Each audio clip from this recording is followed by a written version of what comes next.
Welcome to the Healing Mirror, where forgotten worlds return to life and ancient footsteps teach us lessons that still guide the human heart today.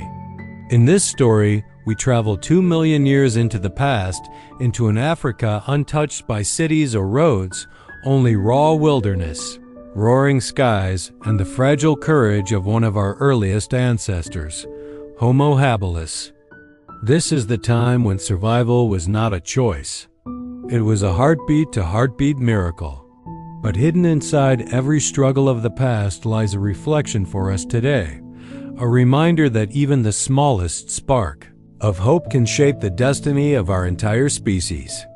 2 million years ago, the African sun rose over tall golden grass, painting the world in fire and shadow.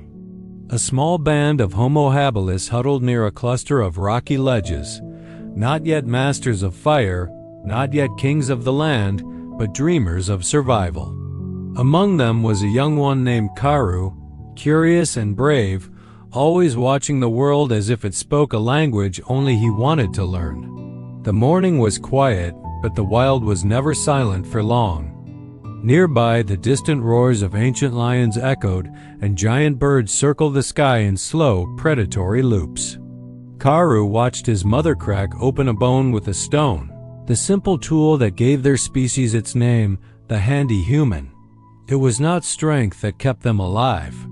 It was their growing ability to think, adapt, and imagine. As the band moved toward the river for water, Karu noticed tracks in the soil, deep, fresh, and wide. Something massive had passed that way. His pulse quickened.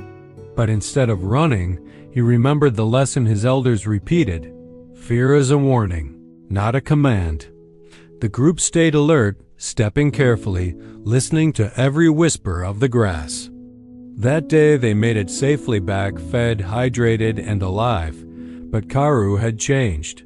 He realized the world was dangerous, yes, but it was also full of patterns, clues, and opportunities. If he learned to read them, he could protect his people. Night fell like a heavy curtain. The wilderness grew colder, and the darkness breathed with unseen life. The band of Homo habilis gathered in a tight circle within a shallow cave, using stones at the entrance as a simple barrier. Karu's heart pounded. He sensed something was wrong. Then came the sound, low, rumbling, closer than a whisper but heavier than thunder. A saber-toothed cat prowled the edge of the clearing, its eyes glowing like molten gold. Karu felt fear grip his bones. The elders froze. One wrong move and they would all vanish into the night. Suddenly, Karu remembered the river reeds they had collected during the day. He grabbed a bundle and struck 2 stones together, sending sparks into the dry fibers. It wasn't fire, but it made a sharp, startling crack. The cat flinched. The second crack made it retreat. The third sent it fading into the trees. The group stared at Karu, not in disbelief, but in respect. He had used sound, timing, and courage to defend them. He hadn't fought strength with strength. He had fought threat with strategy. As dawn returned, the elders placed a hand on Karu's shoulder. He understood then, survival wasn't about being the strongest creature in the wild. It was about becoming the wisest.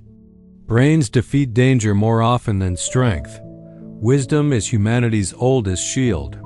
2 million years ago, the world was not divided by nations or roads, only rhythms of survival, drifting winds, and the quiet determination of early humans.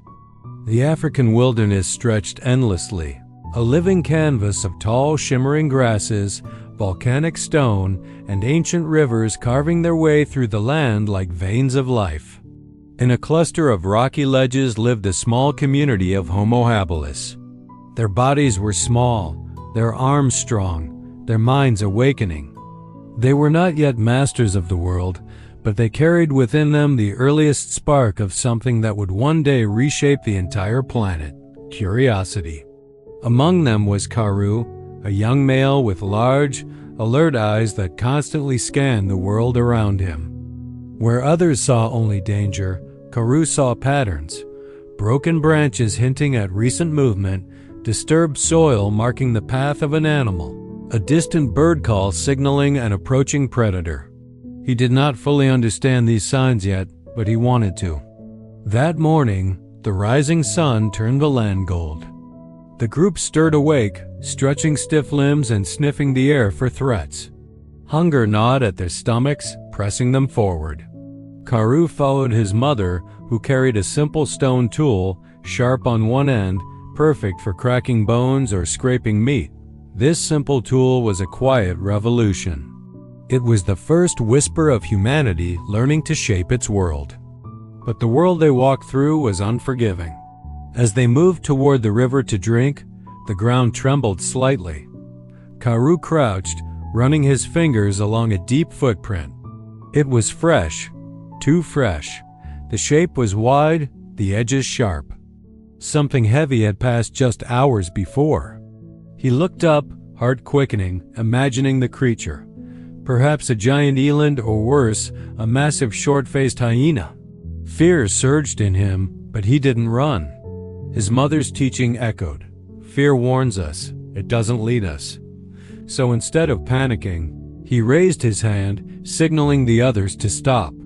They observed the tracks, listened to the distant bird calls, and adjusted their path, choosing a safer route through the stones where grass was thin and visibility clear. At the river, they drank quickly but cautiously. Crocodiles lurked beneath the murky edges, and the water smelled of danger. But thirst was stronger. Survival demanded risk, and they accepted it with quiet courage. On the walk back, Karoo's mind stayed busy. Every scent, every wind shift, every sound became information. He realized that survival wasn't just luck, it was awareness. The earth whispered warnings and opportunities all the time.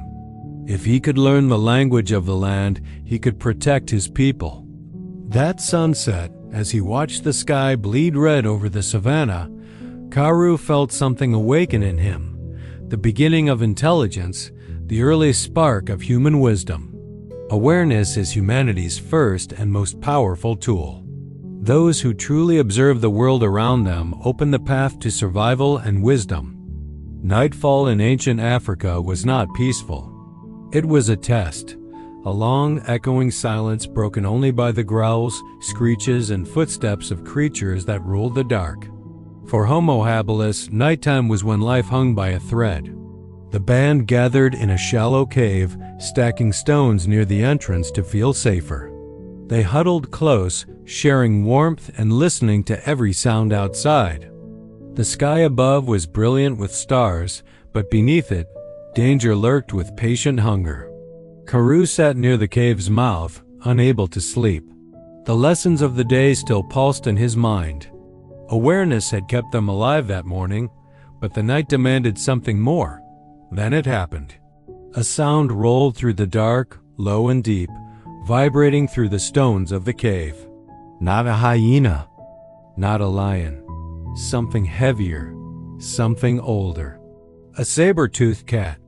Its massive silhouette slinked across the clearing, muscles rippling under the moonlight, fangs curved like carved knives. Its eyes glowed with cold intelligence. This was no ordinary predator. This was a master of the hunt, an apex shadow built for silent killing.